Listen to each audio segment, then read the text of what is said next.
सभी दोस्तों को जय हिंद, नमस्कार। और फाइनल सिलेक्शन के लिए मैं लेकर आ चुका हूं आपके सामने एसएसजीडी का एक ऐसा प्रैक्टिस सेट मेरे दोस्त जो रोजाना आपको रात को 8 बजे देखने को मिलता है।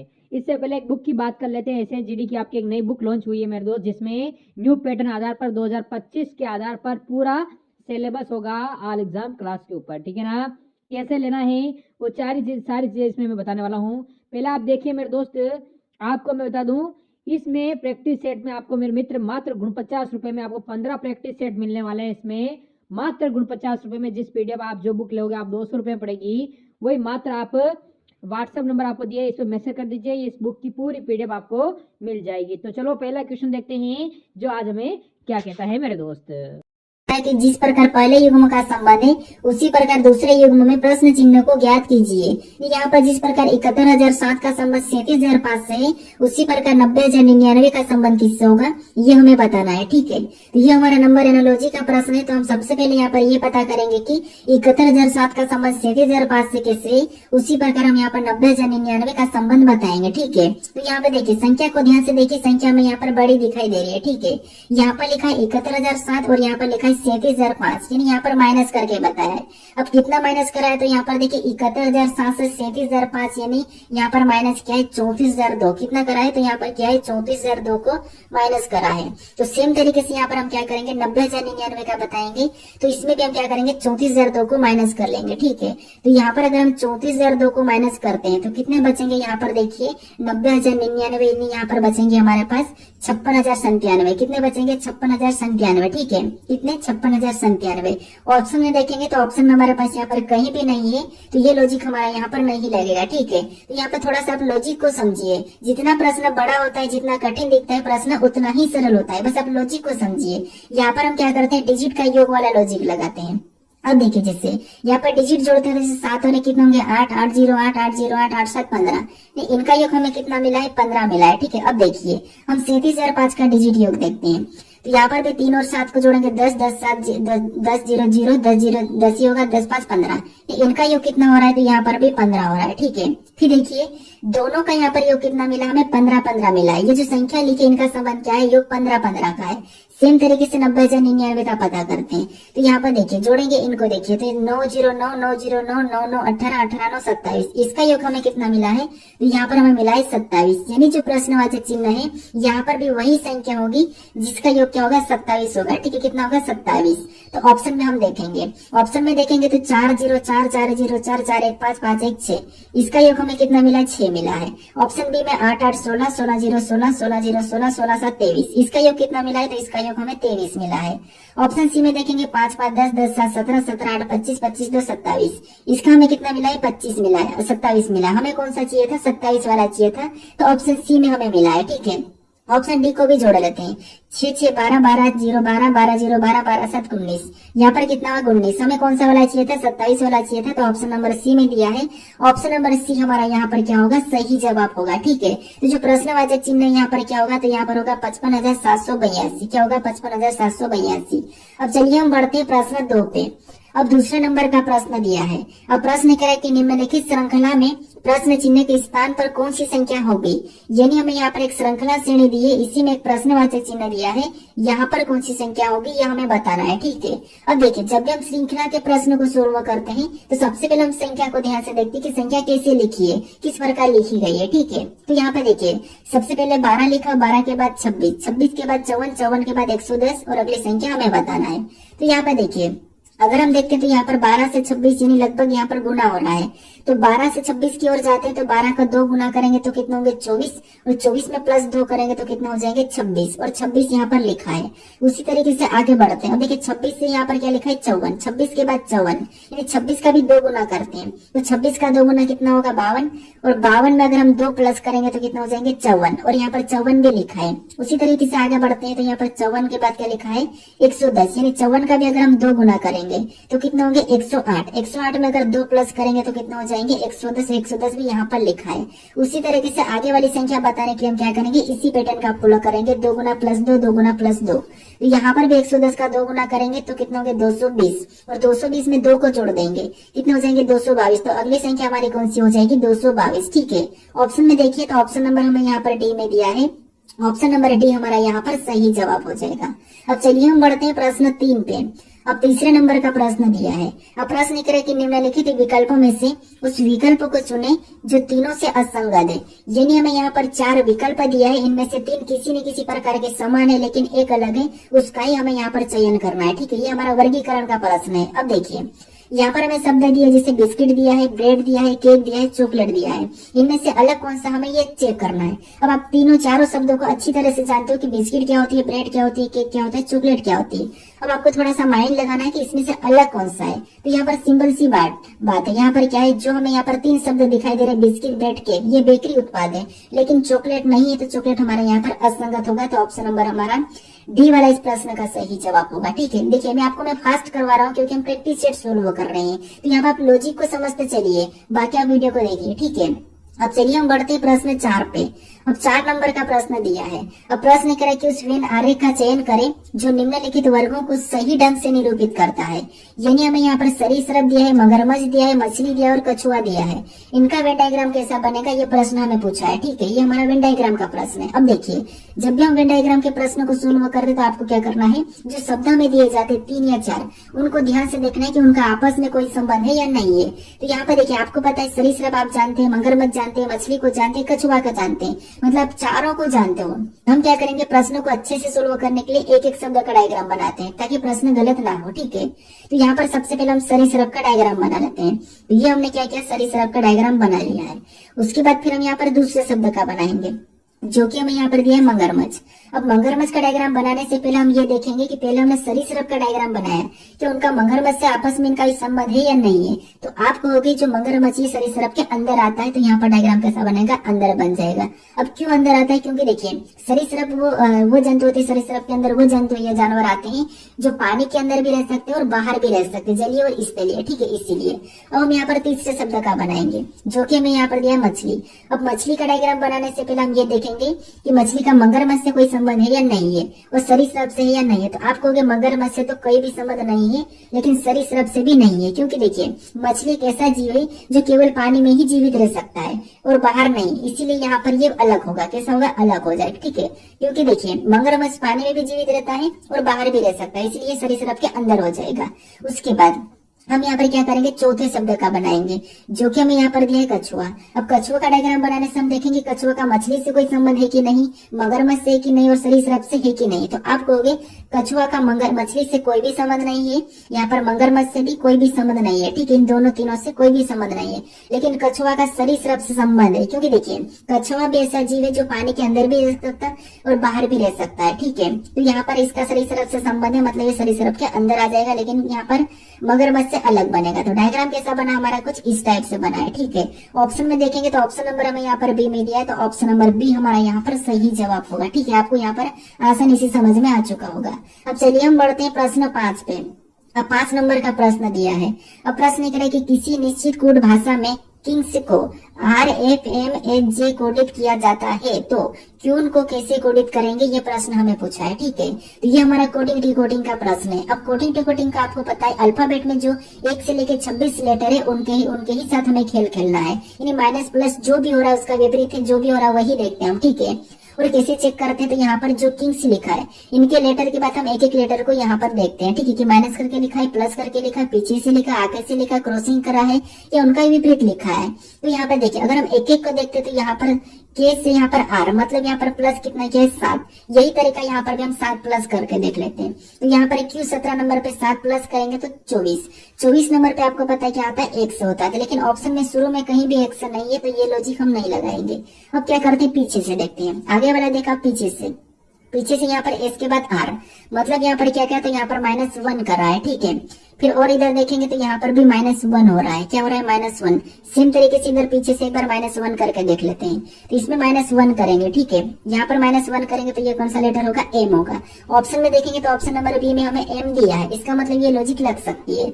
यहाँ पर क्या करेंगे, इधर पूरा चेक करेंगे तो एन से यहाँ पर क्या लिखा है, एम मतलब -1। के से यहाँ पर क्या लिखा है, एस मतलब यहाँ पर भी -1, सॉरी आई से। फिर के से यहाँ पर क्या लिखा है, जे लिखा है, यहाँ पर भी -1, यानी यहाँ पर क्या करा, पीछे से -1 करा है। तो यहाँ पर भी हम क्या करेंगे, पीछे से -1 कर लेंगे। तो यहाँ पर ई में -1 करेंगे तो डी, और ई दिया इसमें -1 करेंगे तो यहाँ पर अगला डी, फिर यू में -1 करेंगे तो यहाँ पर टी, और क्यू में -1 करेंगे तो यहाँ पर पी। ऑप्शन में देखिए कौन सा वाला, तो वही वाला हमारा ऑप्शन नंबर बी वाला मैच हुआ है, तो ऑप्शन नंबर बी हमारा यहाँ पर सही जवाब होगा। ठीक है, अब चलिए हम बढ़ते हैं प्रश्न 6 पे। अब 6 नंबर का प्रश्न दिया है। अब प्रश्न कह रहा है कि उस विकल्प का चयन करें जो प्रश्न चिन्ह के स्थान पर आएगा। यानी हमें यहाँ पर 3 प्रकार के आकृति दी है, इनमें एक प्रश्नवाचक चिन्ह दिया है, यहाँ पर कौन सी संख्या आएगी ये हमें बता रहा है। ठीक है, अब देखिए ये हमारा मिसिंग नंबर का प्रश्न है, लुप्त संख्या का प्रश्न है। अब देखिए हम क्या करते हैं, जब भी लुप्त संख्या के प्रश्नों को सोल्व करते हैं तो सबसे पहले हम देखते हैं कि प्रश्नवाचक चिन्ह कहाँ पर दिया है। तो प्रश्नवाचक चिन्ह हमें यहाँ पर दिया है, तो इसी की जगह बाकी की संख्या कैसे लिखी ये हम पता करेंगे। जैसे यहाँ पर 80 कैसे लिखा और यहाँ पर 36 कैसे लिखा, इन संख्याओं का हम पता करेंगे, फिर हम सेम तरीके से यहाँ पर संख्या को बताएंगे। ठीक है, तो यहाँ पे देखिए जैसे सबसे पहले यहाँ पर अगर हम 36 का पता करते हैं तो यहाँ पर हमें 3 दिया है। अब 3 से 36 बनाने के लिए हम क्या क्या कर सकते हैं, एक तो तरीका है कि 3 का 2 गुना करेंगे तो कितना हो जाएंगे, 6 हो जाएंगे, और 6 का वर्ग करेंगे तब हमारे पास यहाँ पर कितना होंगे, 36 होंगे। ठीक है, कितना होंगे, 36 होंगे, और 36 यहाँ पर दिया है। इसी तरीके से इसका भी क्या करते हैं, हम 2 गुना करते हैं। 5 का 2 गुना यानी 5 का 2 गुना कितना होगा, तो 5 का 2 गुना 10, और यहाँ पर भी सेम तरीके से 10 का वर्ग करेंगे तो 100 होना चाहिए। लेकिन यहाँ पर क्या लिखा है, 80 लिखा है, इसका मतलब ये है कि ये लॉजिक तो हमारा यहाँ पर काम नहीं कर रहा है। ठीक है, तो फिर यहाँ पर क्या कर सकते, देखिए यहाँ पर बीच में कौन सी संख्या लिखी, तो 3 लिखिए। अब यहाँ पर हम आकृति देखते हैं तो इसमें भी अलग आकृति, इसमें अलग आकृति, इसमें अलग आकृति, मतलब सभी में अलग अलग आकृतियां हैं। इसका मतलब आकृति का ही कोई लॉजिक होगा। जिससे आकृति के कोने देखते हैं, यहाँ पर 1 कोना, 2 और 3 4। अंदर वाली आकृति में कितना कोना, 4, मतलब 4 गुना कर लेते हैं। फिर बाहर वाली आकृति में 3 कोने, कितने कोने, 3 कोने, तो यहाँ पर हम 3 गुना करते हैं। अब इनका आपस में गुणा करेंगे तो यहाँ पर देखिए 3 चौको 12, 12 दिया 36। अब हमारे पास यहाँ पर 36 आ चुका है गुणा करने पर, और 36 यहाँ पर लिखा है। इसी तरीके से हम दूसरी आकृति में पता करते हैं, तो यहाँ पर क्या है, बीच में संख्या 5 है। अब देखिए अंदर वाली आकृति का कोना देखेंगे, 1 2 3 और 4। अंदर वाली आकृति में 4 कोने मतलब गुणे 4। फिर बाहर वाली आकृति में भी हमें यहाँ पर कितने कोने दिखाई दे रहे, तो यहाँ पर भी 4 कोने दिखाई दे रहे, तो यहाँ पर भी गुणे 4। अब इसमें आपस में गुणा करेंगे तो 5 चौक 20, 20 चौक 80। यहाँ पर भी हमें 80 मिल चुका है, और 80 यहाँ पर दिया है। इसी तरीके से हम क्या करेंगे, यहाँ पर तीसरी वाली आकृति में बताएंगे। बस आप पैटर्न को समझते चलिए, लॉजिक को समझते चलिए, क्योंकि जब आप परीक्षा में बैठोगे तो आपको वहां पर पता चलेगा कि प्रश्नों को किस किस तरीके से सोल्व करना है, कौन कौन सी लॉजिक लग सकती है, ये आपको यहाँ पर देखने को मिलता है। ठीक है, तो यहाँ पर क्या करेंगे, इसमें कौन सी संख्या है, 4 है। अब हम आकृति की कोने को गिनते हैं, जैसे 1 2 और 3। अंदर वाली आकृति में 3 कोने मतलब यहाँ पर गुणा 3। बाहर वाली आकृति में 1 2 3 4 5 6। यहाँ पर कितने 6, तो यहाँ पर 6 गुना हो जाएगा। आप इस आपस में गुणा करेंगे तो 4 3 12, 12 12 6 72। यहाँ पर कितना हो रहा है, 72 हो रहा है। ठीक है, तो जो प्रश्नवाचक चिन्ह यहाँ पर क्या होगा, यहाँ पर 72 हो जाएगा। ऑप्शन में देखेंगे तो ऑप्शन नंबर हमें यहाँ पर बी में दिया है, तो ऑप्शन नंबर बी हमारा यहाँ पर सही जवाब होगा। ठीक है, इंपोर्टेंट लॉजिक है। अब चलिए हम बढ़ते हैं प्रश्न 7 पे। अब 7 नंबर का प्रश्न दिया है। अब प्रश्न कह रहा है कि यदि निम्न घन को खोला जाए तब कौन सा पैटर्न सदस्य होगा, यह प्रश्न हमें पूछा है। ठीक है, तो ये हमारा पासा का प्रश्न है, और ये हमारा एक पासा है, बंद पासा है। इसको खोलने पर खुले हुए पासे कैसे दिखाई देंगे, ये प्रश्न हमें पूछा है। ठीक है, थोड़ा सा इंपॉर्टेंट प्रश्न है, टफ है, थोड़ा सा समझने की कोशिश करना। ठीक है, यहाँ पर देखिए हमें सबसे पहले जब भी पासे को खोलना है तो हम क्या करते हैं, उनका विपरीत देखते हैं। लेकिन यहाँ पर तो सिंगल पासा दिए हैं, यहाँ पर हम मानक और सामान्य का भी पता नहीं लगा सकते, क्योंकि यहाँ पर चिन्ह प्रतीक है। ठीक है, प्रतीक वाला हमारा यहाँ पर है पासा। तो यहाँ पर हम क्या कर सकते हैं, देखिए सबसे पहले आपको थोड़ा सा दिमाग लगाना पड़ेगा। यहाँ पर जो आपको यहाँ पर ब्लैक डॉट दिखाई दे रहा है और यहाँ पर आपको सर्कल वाला गोल दिखाई दे रहा है, कि ये आपस में विपरीत हो सकते हैं क्या, तो आप कहोगे नहीं हो सकते। और यहाँ पर ब्लैक डॉट और यहाँ पर खाली वाली जगह, क्या ये आपस में विपरीत हो सकते क्या, तो नहीं हो सकते, क्योंकि ये पड़ोसी है, पड़ोसी कभी भी विपरीत नहीं हो सकता।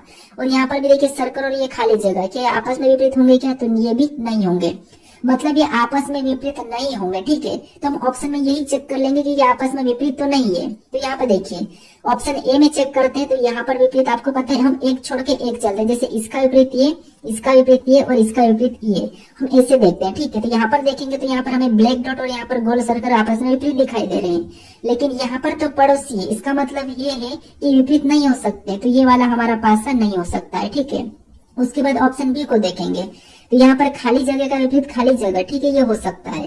फिर यहाँ पर एक लाइन है चार कोण वाली, इसका विपरीत क्या है, गोल है, ये भी हो सकता है। और यहाँ पर क्रॉसिंग का विपरीत क्या है, ब्लैक डॉट है, मतलब ये हो सकता है, मतलब ऑप्शन बी हमारा हो सकता है। ठीक है, क्योंकि यहाँ पर सभी की सभी हमारे पड़ोसी विपरीत नहीं है। उसके बाद ऑप्शन सी को चेक कर लेते हैं। तो यहाँ पर खाली जगह ब्लैक डॉट की विपरीत दिखाई दे रही है, तो यहाँ पर खाली जगह और ये पड़ोसी है, तो यहाँ पर विपरीत कैसे हो सकते हैं, तो ऑप्शन सी नहीं होगा। ठीक है, ऑप्शन डी में चेक कर लेते हैं। ऑप्शन डी में भी खाली जगह हमारे यहाँ पर देखिए सर्कल वाले इसकी विपरीत है, क्या ये एक दूसरे के विपरीत होंगे क्या, तो नहीं होंगे, मतलब ऑप्शन डी भी नहीं होगा। तो ऑप्शन नंबर हमारा कौन सा वाला यहाँ पर बी वाला सही हो जाएगा। ठीक है, देखिए प्रश्न इंपॉर्टेंट है। अब चलिए हम बढ़ते हैं प्रश्न 8 पे। अब 8 नंबर का प्रश्न दिया है। अब प्रश्न कह रहा है कि निम्न आकृति की जल में बनी सही छवि कौन सी होगी। हमें यहाँ पर ये कह रहा है कि इस आकृति का जल में बनी छवि सही कौन सी होगी, ये प्रश्न पूछा है। मतलब सिंपल बात है, हमें यहाँ पर एम एंड रेखा में नीचे इसकी छाया कैसी बनेगी ये हमें बताना है। तो आपको पता है जल में कभी आप किसी कुएं के पास जाके या तालाब के पास जाके खड़े रहे होंगे, तो आपको पता है आपकी छाया कैसी बनी, तो आपकी छाया आपके पैर से टच होते हुए नीचे चले गई होगी, आपका सिर सबसे नीचे दिखा होगा। तो बस जल में यही होगा कि जो ऊपर वाला हिस्सा है ये नीचे आ जाएगा, बस इतना ही फर्क है। तो यहाँ पर हम नीचे आ जाएगा, तो मतलब ये जो यहाँ अंदर का ये कैसा बन जाएगा, तो ये कुछ इस टाइप से हो जाएगा, ये इधर हो जाएगा, उसके बाद ये इधर और इधर, और ये वाली लाइन ऊपर ही नीचे आ जाएगी। ठीक है, कैसे आ जाएगी, सॉरी ऊपर रहेगी तो ये नीचे आ जाएगी, ये कहाँ जाएगी, नीचे आ जाएगी। ठीक है, ऑप्शन में देखेंगे तो ऑप्शन बी में नहीं है, सी में नहीं है, और यहाँ पर डी में भी नहीं है। ठीक है, कौन से वाला, ऑप्शन नंबर ए वाला हमारा यहाँ पर सही होगा। ठीक है, जल तो आसान है, कौन सा वाला, ऑप्शन नंबर ए हमारा यहाँ पर सही जवाब हो जाएगा। ठीक है, अब चलिए हम बढ़ते हैं प्रश्न 9 पे। अब 9 नंबर का प्रश्न दिया है। अब प्रश्न क्या है कि निम्न में से कौन से प्रतीक उन सज्जनों को निरूपित करता है जो अभिनेता भी है। यानी हमें यहाँ पर क्या दिया है, ये भी हमारा वेन डायग्राम का ही प्रश्न है, ये हमारी टाइप दूसरी है। ठीक है, यहाँ पर कह रहा है कि उन सज्जनों को निरूपित करता है जो अभिनेता भी है। तो हमें यहाँ पर सबसे पहले आकृति में समझना होगा कि जैसे यहाँ पर त्रिभुज के अंदर जितनी भी संख्या है और ये जितने भी प्रतीक है वो सभी के सभी क्या है, अभिनेता है। और यहाँ पर वृत्त के अंदर जितने भी प्रतीक है वो सभी के सभी अपने आप में चिकित्सक है। और इस वाले यहाँ पर पंचभुज में जितनी भी प्रतीक है वो सभी के सभी अपने आप में सज्जन है। तो हमें यहाँ पर क्या कह रहा है, हमें कह रहा है कि उन सज्जनों को निरूपित करता है जो अभिनेता भी है। यानी हमें यहाँ पर ऐसे प्रतीक को देखना है जो सज्जन के अंदर भी है और अभिनेता के भी अंदर है। ठीक है, तो यहाँ पर देखिए ये वाला हमारा कौन सा है, तो आपको ये हमारा सज्जन है। ठीक है, ये कौन सा हमारा यहाँ पर ये सज्जन है। ठीक है, इसके अंदर देखेंगे यहाँ पर डॉलर है, डॉलर भी स्टार पे ये वाला चिन्ह है, लेकिन ये जो डॉलर है ये अभिनेता के अंदर नहीं है, तो इसे नहीं लेंगे क्योंकि अभिनेता के अंदर होना चाहिए। और इस वाले को भी नहीं लेंगे, हमारे पास बचे चिन्ह 2 वाले। अब यहाँ से देखेंगे तो ये हमारा अभिनेता का है। ठीक है, ये हमारा अभिनेता का है, तो इसके अंदर कौन कौन से हैं, तो हमें सिर्फ ये 2 दिखाई दे रहे हैं, क्योंकि ये भी नहीं दिखाई दे रहा और ये भी नहीं दिखाई दे रहा। तो चिन्ह हमारा कौन सा में छोड़ा है, तो ये वाला। अगर हम ऑप्शन में देखेंगे तो ऑप्शन नंबर हमें यहाँ पर कहाँ पर दिया है, ऑप्शन नंबर ए में दिया है, तो ऑप्शन नंबर ए हमारा यहाँ पर सही जवाब हो जाएगा। ठीक है, अब चलिए हम बढ़ते हैं प्रश्न 10 पे। और 10 नंबर का प्रश्न दिया है। अब प्रश्न लिख रहा है कि यदि प्लस का मतलब गुणा है, माइनस का मतलब भागित है और सभी चिन्ह विपरीत अर्थ देता है तो निम्न का मान क्या होगा, ये प्रश्न पूछा है। थोड़ा सा इंपॉर्टेंट प्रश्न है। अब देखिए आपने प्लस का अर्थ माइनस, माइनस का अर्थ प्लस, ये सब कुछ करके आप चिन्ह बदल के क्या करते हैं, हम प्रश्न को सोल्व कर लेते हैं।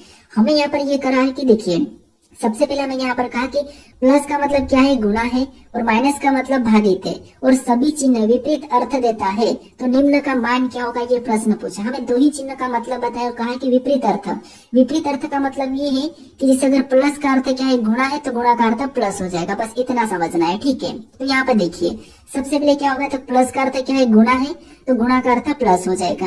इधर माइनस का अर्थ अगर भागित है तो भागित का अर्थ माइनस हो जाएगा। ठीक है, बस ये याद रखना। हम यहाँ पर क्या करते हैं, इन समीकरण में संख्या इन चिन्हों को चेंज करते हैं। तो सबसे पहले हम क्या करते हैं, 7 लिखते हैं। ठीक है, इस 7 को लिखा और हमें कौन सा चिन्ह, प्लस का मिला है। तो प्लस का अर्थ यहाँ पर हमें क्या कहा, गुणा का, तो यहाँ पर हम क्या करेंगे, गुणे का चिन्ह लगा लेंगे। अगला चिन्ह में यहाँ पर वापस से प्लस मिला और प्लस का अर्थ गुणा का, तो वापस 7 लिखे हम क्या करेंगे और गुणे का चिन्ह लगाएंगे। अगला चिन्ह में यहाँ पर क्या मिला, माइनस का मिला है, तो यहाँ पर क्या करेंगे, माइनस का अर्थ हमें यहाँ पर भागित का, तो यहाँ पर हम भागित का चिन्ह लगा के अगली संख्या को वापस से लिख लेंगे। फिर अगला चिन्ह में यहाँ पर गुणे का मिला और गुणा का अर्थ यहाँ पर वापस से पीछे विपरीत में जाएंगे तो प्लस है, तो यहाँ पर गुणे की जगह हम प्लस लगा लेंगे और अगली संख्या 7 को लिख लेंगे। फिर हमें यहाँ पर कौन सा भागित वाला चिन्ह मिला और भागित का विपरीत अर्थ यहाँ पर क्या कहा, माइनस, तो यहाँ पर हम माइनस लगा के अगली संख्या को और लिख लेंगे। अब हम क्या करेंगे, यहाँ पर बोर्ड में सोल्व पर इस समीकरण को सोल्व करेंगे। ठीक है, तो सबसे पहले आपको पता है यहाँ पर हम भाग देंगे, तो यहाँ पर भाग देंगे तो ये एक बार में जाएगा। ठीक है, कितने बार में, एक बार में। इधर गुणा करेंगे तो 7 7 49 और 49 के मन 49 ही होगा। यहाँ पर क्या होगा, 49, इधर तो एक था तो गुणा हो गया, उसके बाद यहाँ पर प्लस 7 और -7 कितना हुआ, +7 -7, ठीक है। अब देखिए यहाँ पर हमें बराबर बताना, तो यहाँ पर देखिए अगर हम 49 में +7 करेंगे तो कितना हो जाएंगे 56, कितना हो जाएंगे 56, और 56 में से वापस 7 करेंगे तो 49 होगा। यहाँ पर क्या होगा 49 होगा, कितना होगा 49 होगा। ऑप्शन में देखिए 49 कहाँ पर है, तो ऑप्शन नंबर हमें यहाँ पर बी में दिया है, तो ऑप्शन नंबर बी हमारा यहाँ पर सही जवाब होगा, ठीक है। बस आपको ये वाला शब्द समझना कि विपरीत अर्थ देता है, ये समझना था बस, ठीक है। अब चलिए हम बढ़ते प्रश्न 11 पे।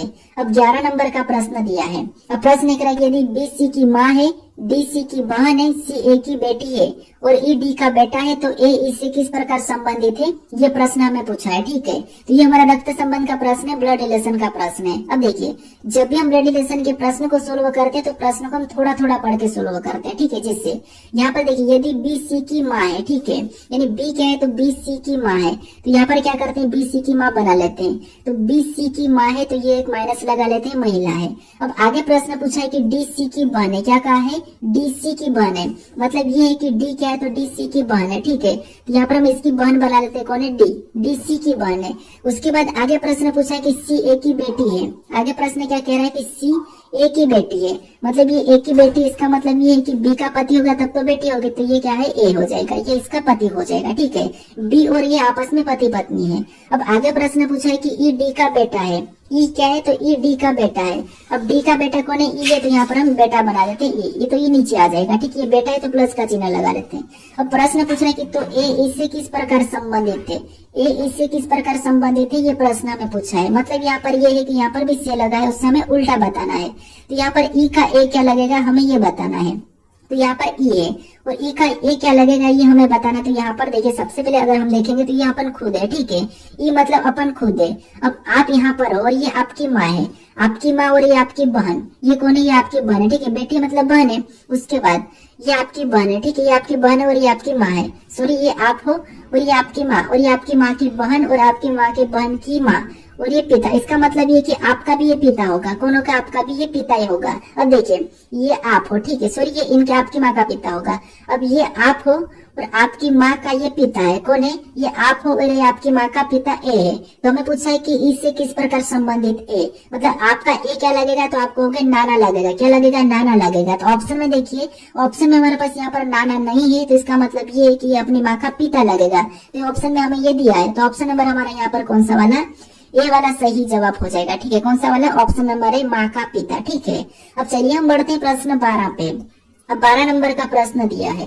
अब प्रश्न में यहाँ पर कथन दिया है और यहाँ पर हमें निष्कर्ष दिया है। तो सबसे पहले हमें यहाँ पर कथन को समझना है और उस कथन के बारे में निष्कर्ष क्या कह रहा है हमें ये बताना है, ठीक है। तो यहाँ पे देखिए सबसे पहले हमें कथन दिया है कि सभी हंस तोते हैं। इस सभी के सभी जितने भी हंस है, ठीक है, हंस का मैं एज लेता हूँ और सभी हंस क्या है, सभी के सभी हंस तोते हैं, ठीक है, क्या है तोते हैं। तो यहाँ पर क्या करते हैं तोते के अंदर बना लेते हैं, सभी हंस तोते हैं, तो तोते का मैं टी लेता हूँ प्रतीक। उसके बाद हम दूसरे यहाँ पर कथन को समझेंगे। तो यहाँ पर दूसरा कथन कह रहा है कि कोई भी तोता कोयल नहीं है, कोई भी तोता कोयल नहीं, इसका मतलब है कि कोयल इनसे अलग है, क्या है कोयल इनसे अलग है।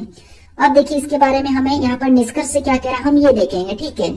अब देखिए पहला निष्कर्ष कह रहा है कि कोई भी हंस कोयल नहीं है, कि यहाँ पर कोयल और हंस का आपस में कोई संबंध दिखाई दे रहा है क्या, तो नहीं। तो ये सही कह रहा है कि कोई भी हंस कोयल नहीं है, तो ये बात तो सही है कि कोई भी हंस कोयल नहीं है।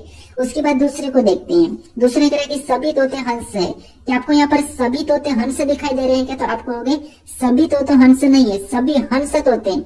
हम अंदर से बाहर जा सकते लेकिन बाहर से अंदर नहीं आ सकते, हम अंदर से बाहर जा सकते लेकिन बाहर से अंदर नहीं आ सकते, इसीलिए यहाँ पर सभी तोते हंस नहीं है, सभी हंस तोते हैं। तो ये वाला हमें यहाँ पर क्या कह रहा है गलत कह रहा है। तो यहाँ पर निष्कर्ष कौन सा अनुसरण कर रहा है, तो निष्कर्ष हमारा पहला वाला अनुसरण कर रहा है। तो ऑप्शन नंबर हमारे यहाँ पर सी वाला सही जवाब होगा, ठीक है। कभी भी याद रखना कि हम बाहर से अंदर नहीं आ सकते लेकिन अंदर से हम बाहर जा सकते हैं, ठीक है। तो ऑप्शन नंबर हमारे यहाँ पर सी वाला सही जवाब होगा। अब चलिए हम बढ़ते प्रश्न 13 पे। अब 13 नंबर का प्रश्न दिया है। अब प्रश्न यहाँ पर कह रहा है कि यदि व्हाइट को 46, 16, 18, 40, 10 और ब्लू को 4, 24, 42, 10 कहा है तो रेट का कोड ज्ञात करें। यानी हमें यहाँ पर कह रहा है, ये हमारा कोडिंग डिकोडिंग का ही प्रश्न है।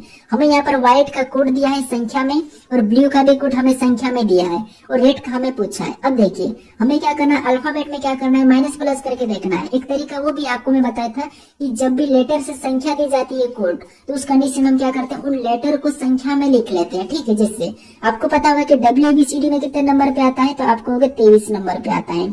फिर एज कितने नंबर पे आता है, तो एज हमारा ABCD में 8 नंबर पे आता है। आई कितने नंबर पे आता है, तो आई हमारा 9 नंबर पे आता है। टी कितने नंबर पे आता है, तो टी हमारा ABCD में 20 नंबर पे आता है। ई कितने नंबर पे आता है, तो ई ABCD में 5 नंबर पे आता है। ये हमने लिखा।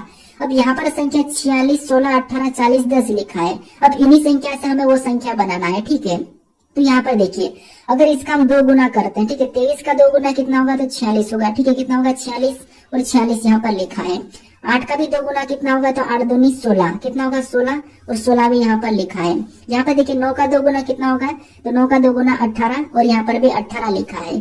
20 का 2 गुना कितना होगा, तो 20 का 2 गुना 40 और 40 भी यहाँ पर लिखा है। और 5 का 2 गुना कितना होगा, तो 5 का 2 गुना 10 और 10 भी यहाँ पर लिखा है।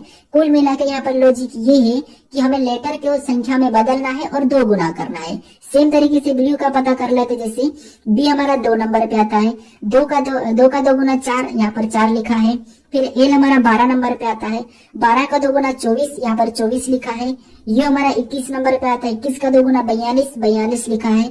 ये हमारा 5 नंबर पे आता है। 5 का 2 गुना 10 और 10 यहाँ पर लिखा है। यही तरीके से हम क्या करेंगे, रेट का बताएंगे।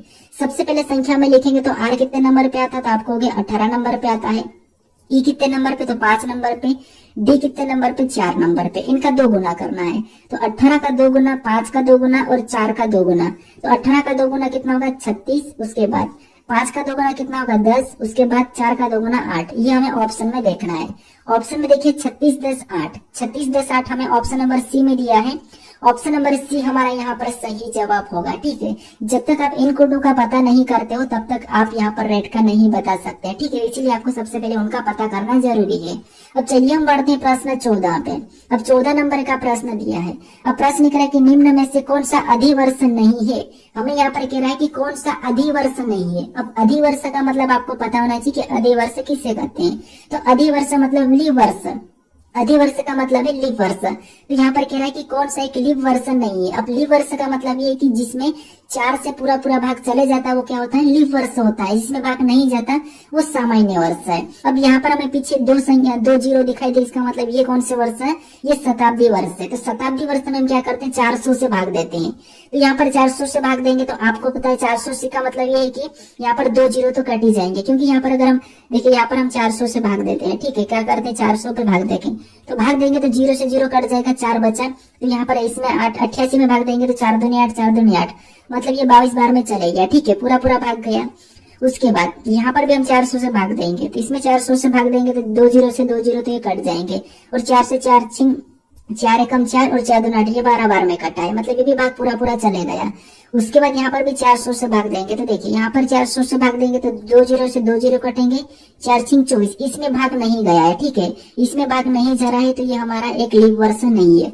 हम यहाँ पर देखेंगे ऑप्शन डी में, तो यहाँ पर भी 400 से भाग देंगे तो 00 से 00 तो कट जाएगा, 4 से जाएंगे तो 4 एकम 4, 2 बचे, कितना हुआ 28, 4 7 28, ये 17 बार में भाग गया है। तो देखिए इनमें सभी में भाग गया, लेकिन ऑप्शन सी में भाग नहीं गया है, तो ये हमारा एक सामान्य वर्ष है, मतलब ये अधिवर्ष नहीं है। तो ऑप्शन नंबर हमारे यहाँ पर सी वाला सही जवाब होगा। ठीक है, अब चलिए हम बढ़ते हैं प्रश्न 15 पे। अब 15 नंबर का प्रश्न दिया है। अब प्रश्न लिख रहा है कि शुभ एक्स और वाई, ठीक है, सॉरी यहाँ पर वाई कर लेना, शुभ एक्स और वाई, ठीक है, एक पार्क में एक दूसरे की ओर चलते हैं।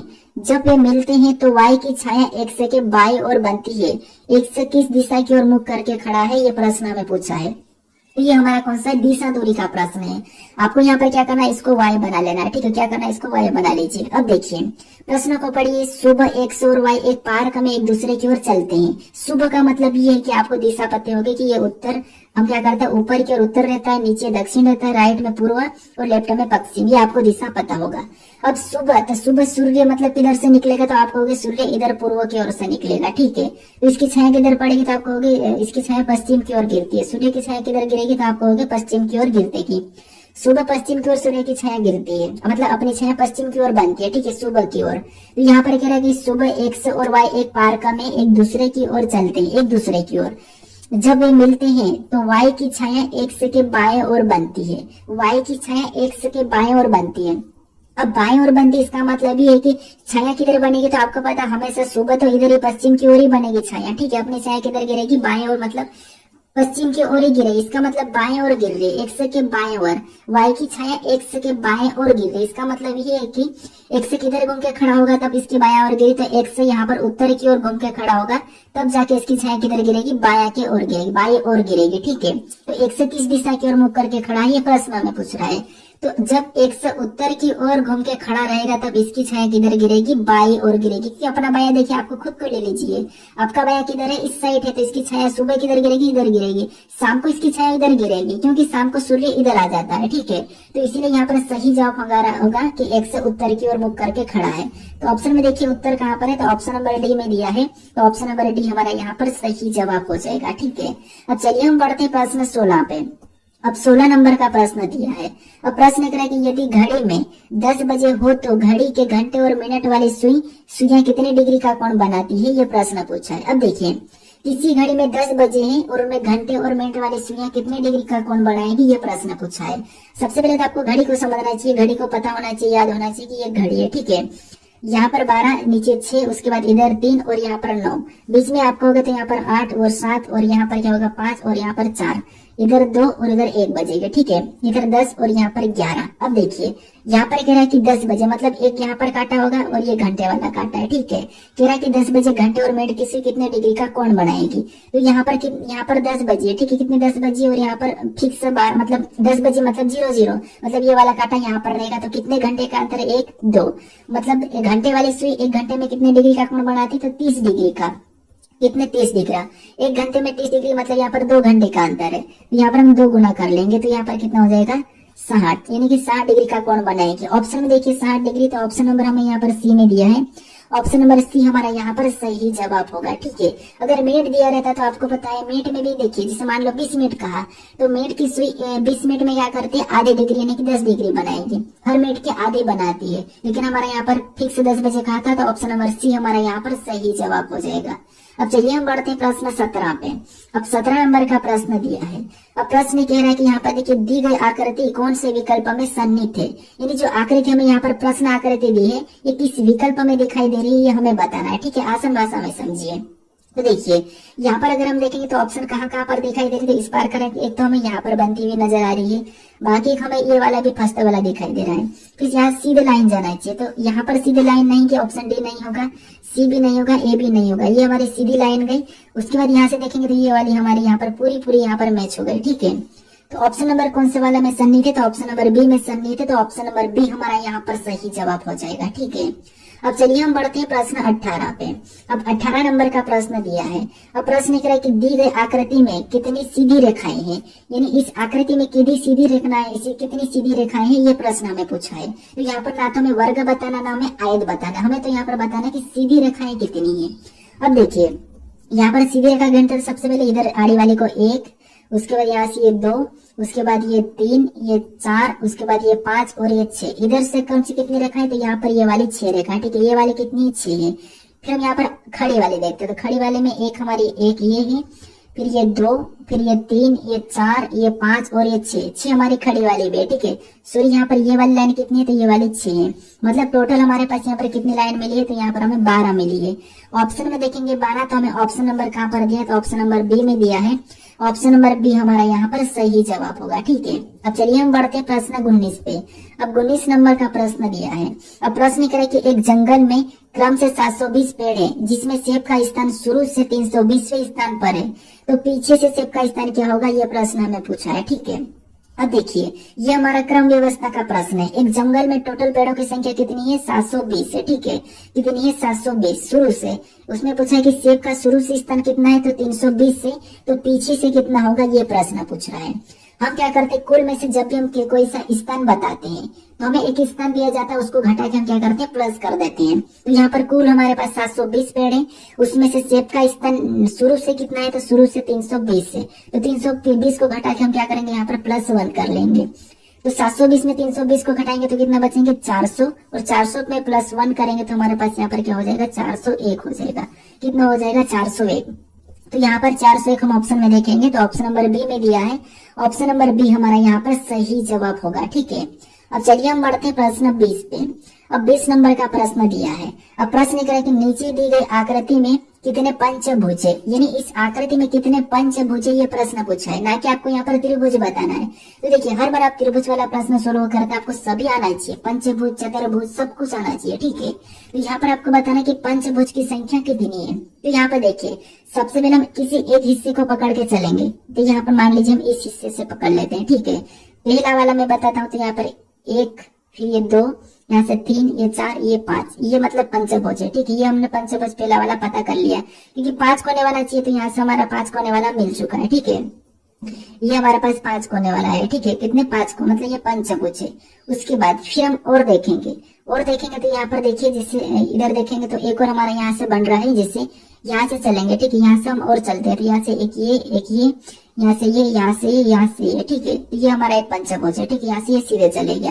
तो कितने हो गए अभी तक 2 हमारे पास हो चुके हैं। और तीसरे को देखते हैं तो तीसरा हमारे यहाँ पर कहाँ से दिखाई दे रहा है, तो आप कहोगे तीसरा हमें यहाँ से दिखाई दे रहा है। ठीक है, कहाँ से दिखाई दे रहा है, तो इधर से हमें यहाँ पर तीसरा दिखाई दे रहा है, जिसे यहाँ से पकड़ेंगे। ठीक है, यहाँ से पकड़ेंगे तो यहाँ से ये आया, अपन यहाँ से गए, फिर ये आया, यहाँ से गए, फिर हम यहाँ से ये आए, यहाँ गए, फिर हमने ये यहाँ से यहाँ गए। ठीक है, कहाँ गए यहाँ पे, तो एक कोना वाला हमारा यहाँ पर है। सॉरी यहाँ से नहीं, यहाँ से जाएंगे। ठीक है, कहाँ से, यहाँ से जाएंगे, ये वाला है। ठीक है, तो इसमें टोटल कितने, तो हमें 3 दिखाई दे रहे हैं। कितने 3, तो ऑप्शन नंबर में 3 देखेंगे तो ऑप्शन नंबर हमें यहाँ पर कहाँ पर डी में दिया है, तो ऑप्शन नंबर डी हमारा यहाँ पर सही जवाब होगा। ठीक है, अब चलिए हम बढ़ते हैं प्रश्न अगले की ओर। अगला प्रश्न देखिए, जो प्रश्न हमें दिया है वो आपके लिए टेस्ट प्रश्न है। ठीक है, यानी प्रश्न कह रहा है कि निम्नलिखित आकृति में कितने व्रत है, ये हमें आपको बताना है। ठीक है, तो देखिए इसका सही जवाब क्या है ये आप मुझे कमेंट करके बताइए कि इस वाली आकृति में व्रतों की संख्या कितनी है, ये मुझे आप कमेंट करके बताइए। ठीक है, अब देखिए आप अगर इससे पहले वाले वीडियो को नहीं देखे हो तो यहाँ पर आपको वाले वीडियो दिख जाएगा, वहां पर क्लिक करके इस वीडियो को भी जरूर देख लीजिए। ठीक है, अगर इस चैनल को अभी तक सब्सक्राइब नहीं करे तो इस चैनल को जरूर सब्सक्राइब कर लीजिए, अपने दोस्तों तक वीडियो को शेयर कर दीजिए। अब चलिए हम मिलते हैं नेक्स्ट वीडियो में।